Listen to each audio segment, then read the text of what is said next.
Olá pessoal, tudo bem?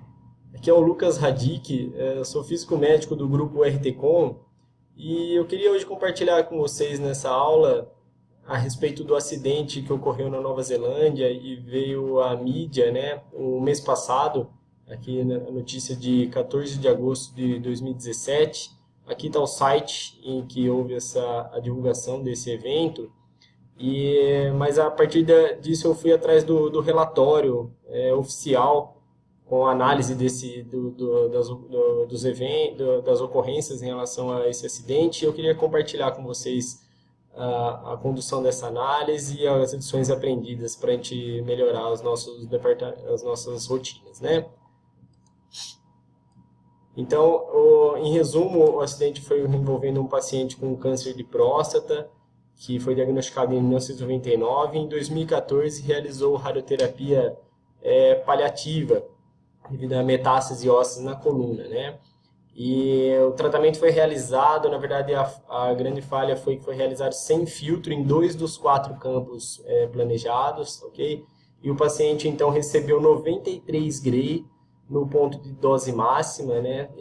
Sendo que era prescrito nesse ponto aí 32 Gray, e planejado dessa forma, né? Desenvolvendo complicações. E aí, agora, esse ano, o paciente veio a óbito em consequência desse erro, né? A cronologia, então, desde a ocorrência desse evento, do acidente, até efetivamente a descoberta, levou aí cerca de 9 meses, né? Então, foi de agosto de 2014 a maio de 2015. Então, a gente vai ver aqui dos principais acontecimentos pela ordem cronológica, né? Dia 15/8, então, houve a prescrição e o delineamento pelo médico. Então, foi prescrito aí para esse caso 10 de 3 Gray, né, na coluna, né? T11AL2. Nos próximos dias, então, um técnico estudante, na verdade, um tecnólogo, provavelmente um dosimetrista, ainda não inexperiente, né, que ele enfatiza que é um estudante, enfim, sob supervisão do planejador sênior, né, realizou então o planejamento e utilizou então 4 campos, conforme eu havia dito, né, 32 grays como dose máxima, né. Aqui estão as unidades monitoras, as entradas de campos. Aqui é uma imagem aqui ilustrando basicamente que eu reproduzi aqui como se fosse o tratamento, né, que seria um campo anteroposterior e 2 campos oblíquos com filtros aqui nessa direção, né? Então é um tratamento aí tridimensional, bastante utilizado, né, para tratamentos de metástases, né? Enfim. No dia 19/8, então, o planejador sênior ele verificou esse plano no sistema de planejamento e também no sistema de gerenciamento. No dia seguinte, então, outro técnico, provavelmente um técnico supervisor, nesse sentido, né, verificou mais uma vez também como um triplo check aí, o plano no sistema de planejamento e entrega de tratamento também. E então, no primeiro dia com o paciente no acelerador, no dia 21/8, como era protocolo da instituição, eles faziam a dosimetria em vivo com diodo. Só que eles fizeram somente no campo anterior, que era um campo que não tinha o filtro, né? E essa era a política que eles adotavam no departamento. Nos dias seguintes, então, de 21/8 a 3/9, houve a realização das frações de tratamento. E no dia 7/10 de 2014, então, o paciente passou por consulta de retorno, né? Em que foi constatada, então, a descamação na pele, na região de tratamento, e o médico então indicou uma série de tratamentos para o manejo então nesse caso, né? Depois, no outro ano, em 5 de maio de 2015, então o paciente passou por uma série de tratamentos na clínica e tal. No dia 5 de maio, então, do ano seguinte, a discussão do caso ela voltou em reunião clínica. O físico, então, foi convocado para revisar o caso no sistema de planejamento e ele constatou que estava tudo correto no sistema do jeito que foi planejado, né? Não houve problema no planejamento do tratamento. No dia 12 de maio, então, o físico ele simulou o tratamento no acelerador e constatou a ausência dos filtros nos campos oblíquos. Tá? E aí então constatou que foi entregue 71 grain no isocentro e 93 grain no ponto de dose máxima, ou seja, o triplo de dose do que havia sido planejado. Então, aí, a partir disso, em agosto, a própria clínica disparou, então, montou uma comissão para fazer a investigação da ocorrência, né? E emitiram um relatório, então, no dia 7/8. E os principais achados, então, desse relatório é um provável erro humano, que eles, sendo uma das causas desse acidente, mas não descartada a falha de equipamento, tá? A causa raiz mesmo atribuída no relatório, eles enfatizam bastante, é que eles, por essa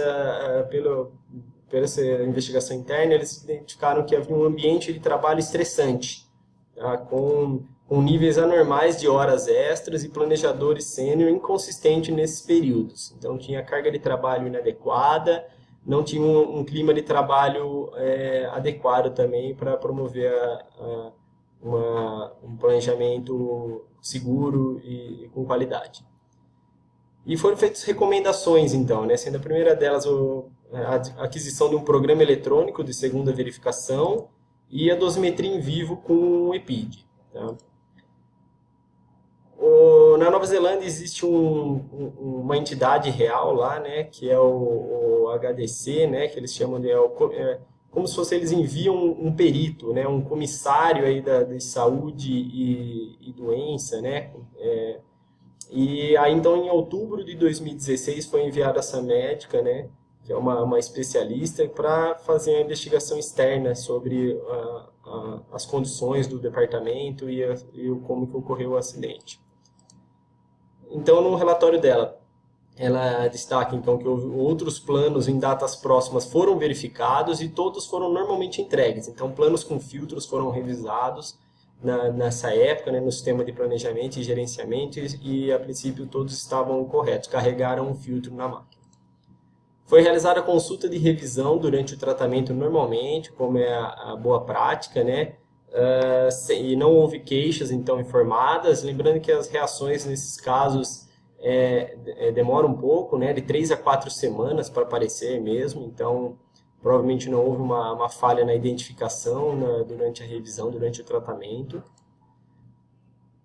Ela conclui que o cuidado prestado pela clínica, né, que é o nome o símbolo da clínica, né, Auckland Radiation College, né, em geral é adequado, seguia os padrões e as recomendações internacionais, as políticas de checagem de planejamento também é adequado. Então, teve checagens de planejamento, apesar do plano ter sido feito por um técnico estudante, né? Era adequado porque foi supervisionado, tá ok? E não houve uma falha de planejamento. Embora o possível erro humano, ao deletar filtro no sistema, o programa de garantia da qualidade, as políticas de checagens antes do tratamento, houveram várias checagens, né, por outro técnico, o triplo cheque que é recomendado, duplo cheque do físico, mesmo a checagem dos técnicos que realizaram o tratamento, ela reporta que foi realizada, porém o método de checagem dos técnicos, propriamente dita, não era adequado para detectar esse tipo de erro, pois não incluía parâmetros de campo, então só havia checagens do sítio anatômico, a dose prescrita pelo médico, não havia assim, efetivamente os detalhes dos parâmetros dos campos de tratamento. E o sistema de gerenciamento não era configurado para rastreamento de mudanças efetuadas, então os logs, né, não foi possível identificar quando que foi feita alguma mudança no sistema, se alguém deletou o filtro por algum motivo e colocou a unidade monitora com o filtro, mesmo não retirando esse acessório, né? Quais então, desse relatório, quais as ações corretivas que servem então como lições aprendidas para todos nós, né? Efetivamente, a lição aprendida por o departamento, né? E também para o resto de todos os departamentos de radioterapia, né? Foi recomendada, então, a configuração do sistema de gerenciamento para registro das alterações que são realizadas. Todos os planos com filtro foram checados, então não houve nenhum outro erro, né? A revisão da política de checagem pré-tratamento, então, para incluir a verificação dos parâmetros de campo em importação e exportação de dados do sistema de planejamento. Então, apesar de ser realizadas as políticas de checagem, não era tão adequada. Eles propuseram, então, a revisão de como são feitas essas checagens.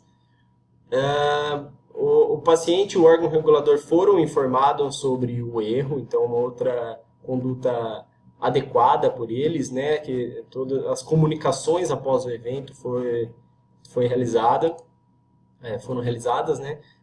Dosimetria em vivo no primeiro dia para todos os campos de tratamento tridimensional, né, então não só no campo anterior como foi realizado, mas eles passaram a adotar a dosimetria em vivo em todos os campos, lembrando que em alguns países, inclusive essa prática ela é obrigatória, né? Por exemplo, na França, no primeiro dia realizar a dosimetria em vivo, que é uma grande barreira para a identificação de erros.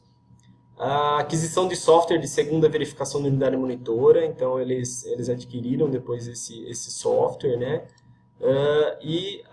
Declarado a intenção de estabelecer um sistema de aprendizagem com incidentes mais robusto no início deste ano, né? Então eles estão estudando na clínica uma forma, então, estruturada, né, que é uma das importantes ferramentas de gestão de risco, que é a aprendizagem com incidentes, né? Então, realmente o que importa uma vez que ocorrido, né, para evitar novas ocorrências similares, com causas similares, né? Então, eles caminharam para esse sentido aí. Bom, pessoal, era isso então. Eu só queria dar um breve detalhamento, um pouco maior do que às vezes as notícias conseguem dar, né? Na notícia na internet e tal. Então é sempre interessante nós da radioterapia buscarmos esse detalhamento, esses relatórios técnicos para a gente entender mais a fundo as causas e poder aprender com os erros dos outros também, né? Que é uma boa prática para melhorar a qualidade e segurança dos nossos tratamentos. Aqui está meu e-mail para comentários, sugestões, críticas. Fiquem à vontade, tá ok? E aqui o site do nosso grupo, lá tem algumas aulas também, alguns slides sobre gestão de risco, sobre controle de qualidade. Então, convido vocês a visitar o nosso site também. Então, até uma próxima, pessoal. Um grande abraço.